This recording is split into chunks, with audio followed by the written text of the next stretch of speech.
За өнөөдөр Баян-Хонгор аймгийн Бөмбөр сумын Хөх толгой 2 дугаар багийн залуу малчин Түмэн Дэмбэрлэндээ ирчээ сууж байна. За одоо манай Түмэн Дэмбэрэл дүү байна. Манай Түмэн Дэмбэрлээ аав хадаа ах байна. За манай анх хоёр байна. Манай Түмэн Дэмбэрлийн гэргээ дашнам гэт. Ингээ бид хэд нэг өнөөдөр яриагаар ер нь залуу малчин за малчдын амьдрал тулгамж байгаа асуудал сайн сайхан юм малчин хүний жаргал гэд ингээд их олон сэдвээр ярина. За ингээд эхлээд гэрээ эзэн Түмэн Дэмбэрлдүүдээ одоо өөрийгөө танилцуулаад малчин болсон түүхээсээ ингээд яриач гэж хүсэж байна. За би Баян-Хонгор аймгийн Бөмбөр сумын малчин Түмэн Дэмбэрэл гэдэг хүн байна. За минь ч одоо 10 жил сургууль соёлоо. Тэг Бөмбөр сумдаа төгссөн. 9 жилийн. Ер нь одоо яагаад малчин болов? Ер нь малчин байхын сайхны талаар мэдүү яриач. За тий адуу дагаад тий багасаа морин дуртай тийм ээ. Морин дуртай. За юу их нэртэйгээ яаж танилцав тэр түүхээсээ бас хуваалцаач мэдөө. Тий би 20 онд цэргийн алуу хаж ирэл танилцсан да. 20 оны намар. За одоо хадаа хас бас малчин хүн одоо ингээд хүүчин яг ингээд сайхан удамд амьдсан малч болж байна. Энэ талаар бас сэтгэл юм хадаа хас яриач. Энэ тал дээр ч одоо энэ өөр морин сонирхол энэ сургуулаа цуцралдаа тэгээ сургуулаас гараад малчин болсон. Дэлбиний ч юм мал гэхэр нь биенийш юусоо тал тийш нь утар нүүдэл юусоо сайн авч өгдөг шүү. Энэ л юусоо гэдэг малаа ер нь тал тийш нь. Тэгэл энэ өөр малын дүртэй малчин болгоно гэл тэр чигтэн тэгэл сургууль дээр нэг малчин. Энэ жил ер нь зуншлаг ямар байна? Энэ жил зуншлаггүй эхэндээ гайгүй сайхан зуншлаг болох нь гэсэн зүйл үе яхан хатан гэрдүүд байна. Нэх гоё хэрсэн гоо.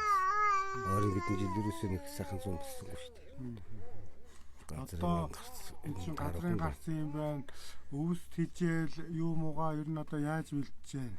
Өвс тижэл тэгэл линчэж өвс тижэл бэлдэх нэг тийм том толгой өвс тижэл тэгж газар байхгүй юм чи. Тэр нэгэн тэгэл энэ удалдааны өвс тижэлээр л болох шүү дээ. Одоо тэгэл 30,000 гэсэн чи тэгэл 40,000 50,000 60,000 гэж ирж байгаа. Тэрнээс л авч болох. Энэ жил өвөр бас хэр хатуу өнгөрөө. Энэ өвлөл мөлөө шангаа үлссэн. Ер нь л хатуу үлссэн. Би өөрөө төв дээр голзуулээс энэ хоёр гэдэл мал дээр.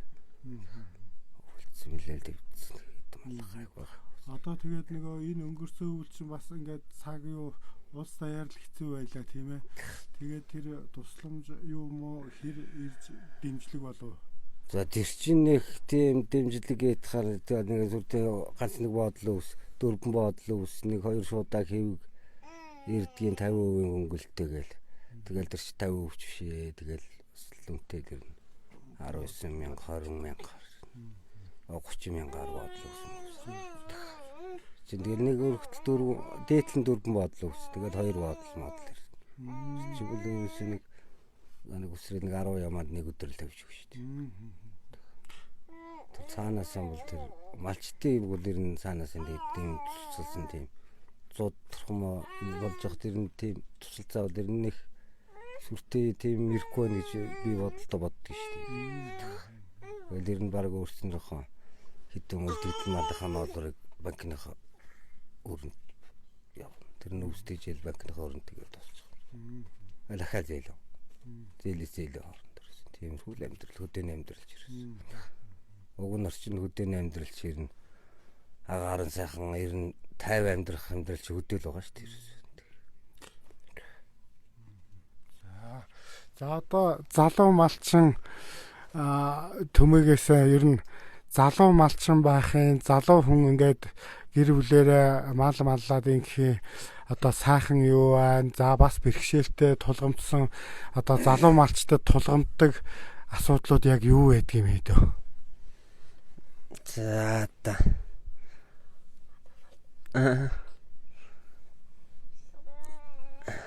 Одоо эн чинь ер нь бол одоо малчтын яг ноолорын цагаар нэг орлого юу орж ирдэг.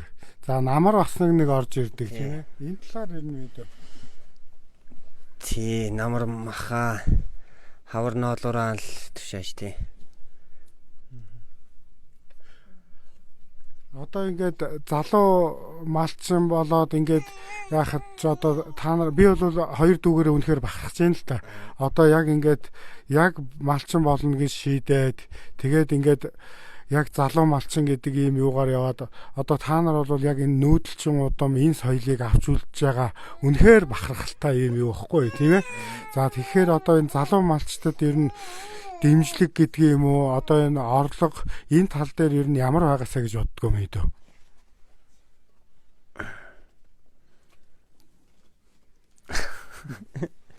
За тэгвэл дашнам мэдөө нэг жоохон ярих уу. Тэг хамаагүй эн чинь ингээд чөлөөтэй л яриа юм чинь бас манай төмөө бас жоохон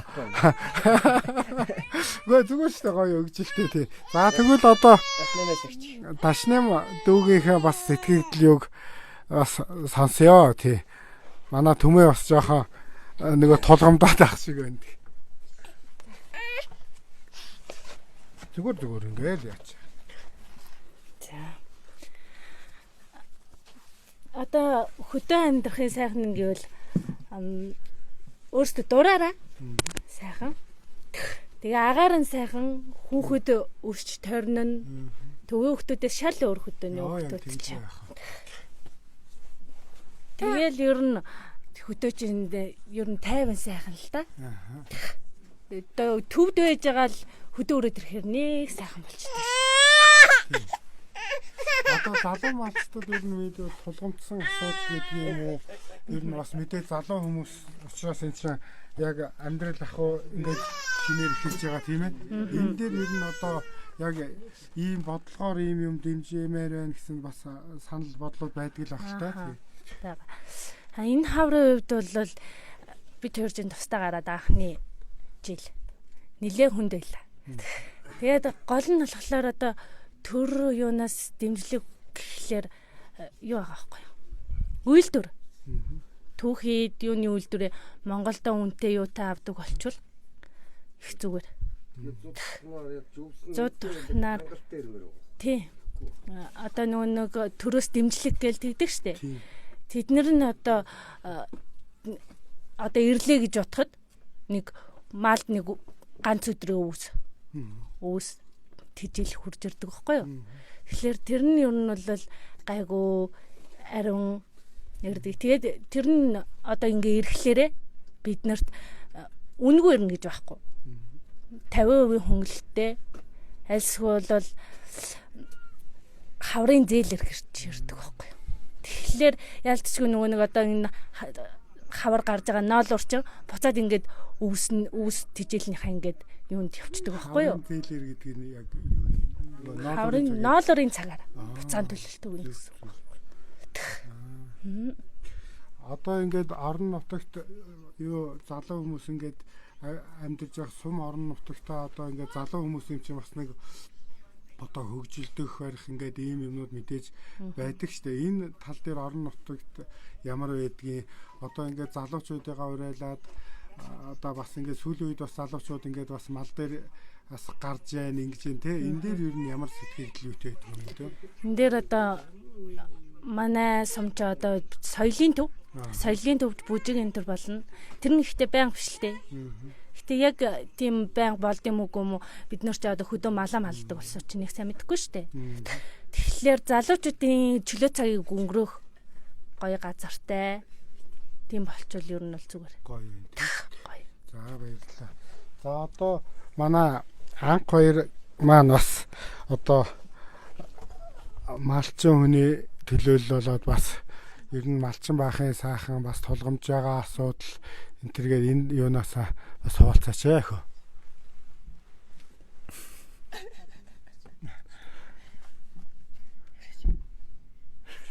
За манай анх хоёр чинь гэр бүлтэй байлоо. Баггүй. За. Одоо эн чин хөдөөгөр бас одоо ингээд нэг сүүлийн үед Facebook-ийн сошиал югаар одоо ингээд хөдөөгнөөс залуучууд ер нь их хот руу орж байна. За тэгээд залуу гэр бүлүүд одоо ингээ үүсч яхад ганц бие залуучууд их байна гэдэг ингээд энэ тал дээр ер нь яг бодиттой юм уу бодгүй юм энэ талаар бас санал сэтгэлээ хуваалцаач анх хоёраа.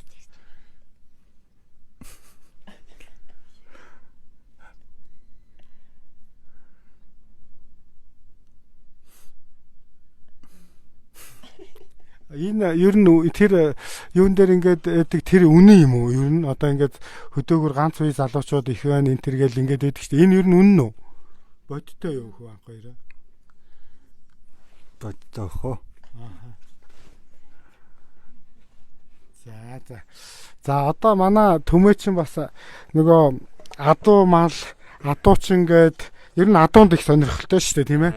Адуу малныхаа тухай ер нь адуучин гээд тэр тэмцээн уралдаанд ордог энэ талаараа миний дүү сайхан бас яриач.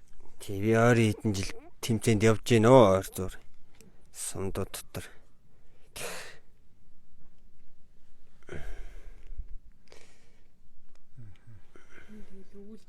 Тийм ээ. Фоцтой мацтай ширгонд орноод.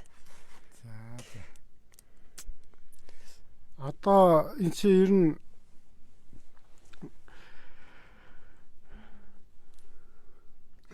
хэдүүл ингээ яриа нэг л сан эвлэхгүй байна. Болж ихгүй байна.